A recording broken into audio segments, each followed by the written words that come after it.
You know what's funny about gardens? They don't lie. You can't fake growth. You can't rush fruit. The earth knows when you're serious. Jack learned that the hard way. 3 days ago, he sold his car, told no one, just signed the papers, took the cash and bought a motorbike. His mother found out from Tuttien, cried all afternoon. Jack didn't know that part yet. He was too busy pretending everything was fine, pruning pomelo branches like a man who knew what he was doing. He didn't. The trees were a mess. Small branches everywhere, stealing nutrients from the trunk. The fruit would be stunted if he didn't act fast. Jack stood in the orchard, scissors in hand, sweat dripping down his back. The sun was brutal. He'd forgotten water again. Cut here, he muttered to himself. Leave the main trunk strong. It was guesswork. Research from the internet, half-remembered advice from a gardening forum. He'd been a construction engineer 2 months ago. Now he was trying to coax life out of soil he didn't own, on land he'd leased with money he didn't have. The bank was circling. 1 week left.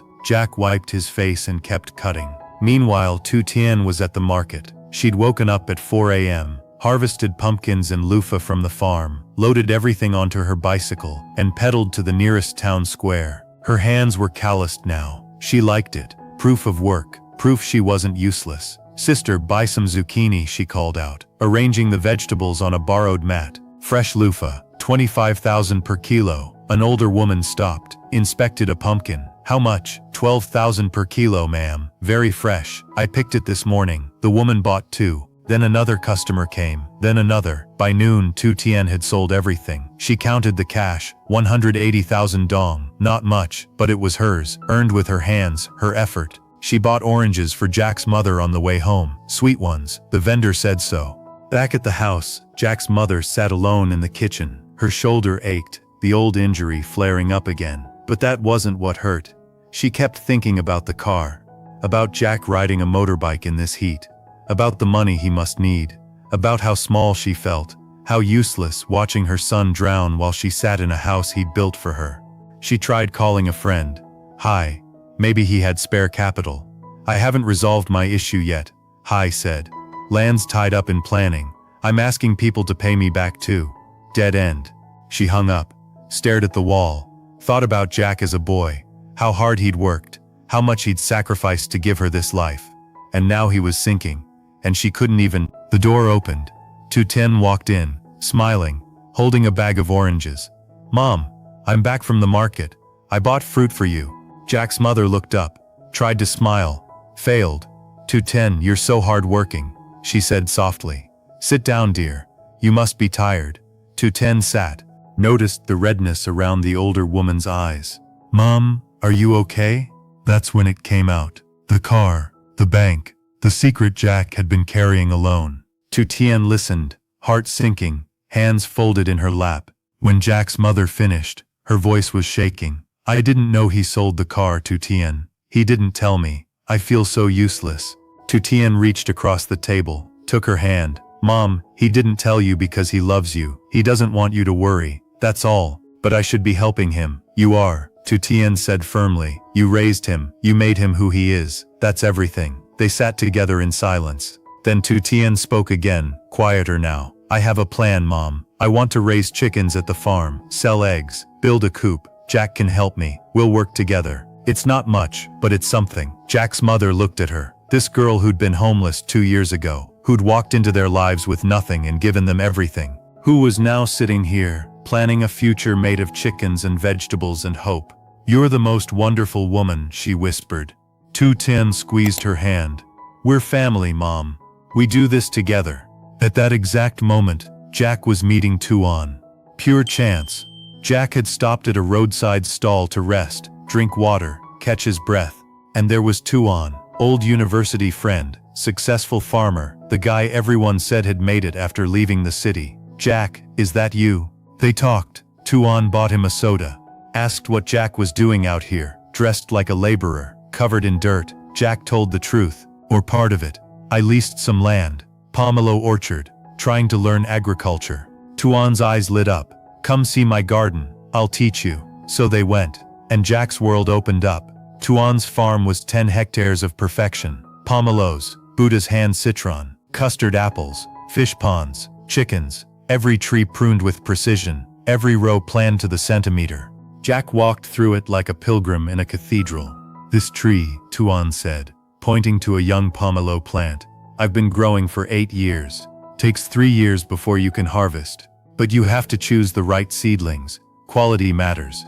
Jack nodded, absorbing every word. Tuan showed him pollination techniques, fertilizer schedules, pest control, how to prune for maximum yield, how to read the soil, the weather, the trees themselves. "It's hard work," Tuan said, "but it's honest, and if you do it right, the numbers don't lie." By the end of the tour, Jack's head was spinning. Tuan's custard apple orchard alone could generate 2 billion dong a year. 2 billion. From trees and dirt and patience. "If you need help," Tuan said as they parted, "call me, I'll teach you." Jack rode home on his motorbike, mind racing. For the first time in weeks, he felt something other than panic. He felt possibility. Jack got home just before sunset. Tuttien was in the kitchen, frying lard, the smell filling the small house. She looked up when he walked in, saw the dirt on his clothes, the exhaustion in his eyes. "Go wash up," she said gently. "I made rice." He nodded, disappeared into the back. When he returned, she'd set the table. Simple food, pickled eggplant, fried eggs with pepper, rice. They sat across from each other like they did every night. But tonight felt different. "I met a friend today," Jack said, spooning rice into his bowl. "Tuan. He's doing agriculture. Very successful." Tuttien listened as he talked, about the farm, the custard apples, the pomelos. Jack's voice picked up speed as he spoke, the words tumbling out faster. "He said I could visit any time, learn from him. He'd help me figure out the orchard." Tuttien smiled. "That's wonderful, Jack." Then she paused, set down her chopsticks. "I talked to your mother today." Jack's hand froze halfway to his mouth. "She knows about the car," Tuttien said quietly. Silence. Jack put down his bowl, rubbed his face with both hands. "I was going to tell her," he said finally. "After I sorted everything out. I didn't want her to worry." "I know," Tuttien said, "but she worries anyway, because she loves you." Jack looked at her. This woman who'd appeared in his life like a miracle, who never complained, who worked until her hands bled and called it lucky. "She cried today," Tuttien continued. "She feels useless, like she can't help you." Jack's chest tightened. "That's the last thing I want." "Then tell her the truth," Tuttien said. "Not to burden her, just to let her in. Let her be part of this." They finished dinner in silence, but it wasn't heavy.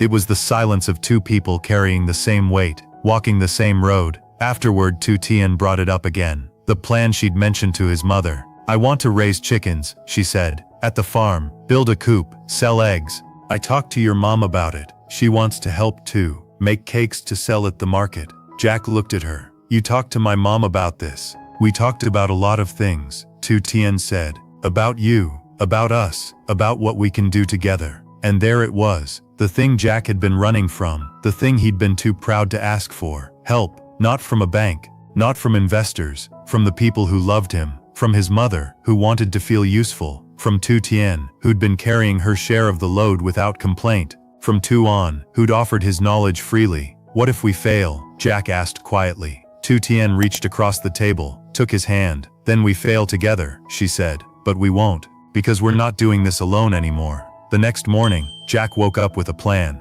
First he went to see his mother, found her in the garden, watering tomatoes, her shoulder clearly bothering her, but her face set with determination. "Mom," he said. She turned, saw him standing there, and something in her face softened. "I'm sorry I didn't tell you about the car," Jack said. "I thought I was protecting you. But Tuttien's right, you deserve to know." His mother walked over, put a hand on his cheek. "You've been carrying this alone," she said. "But you don't have to." They talked, really talked, about the bank, the deadline, the orchard, the chickens, the cakes, all of it. And when they finished, his mother was smiling. "We'll make it work," she said. "Together." Jack felt something loosen in his chest. Relief. Or maybe hope. Second, he went back to the pomelo orchard. But this time, he had Tuan's voice in his head. The right techniques, the knowledge. He pruned carefully, deliberately, cutting away the small branches that drained the tree's strength. The work was hard. His hands blistered. His back screamed. But he kept going. Because now he knew what he was doing. Now he had a roadmap. By midday, he'd finished 2 trees, stood back, looked at them. They looked healthier already, stronger. Third, he called Tuan.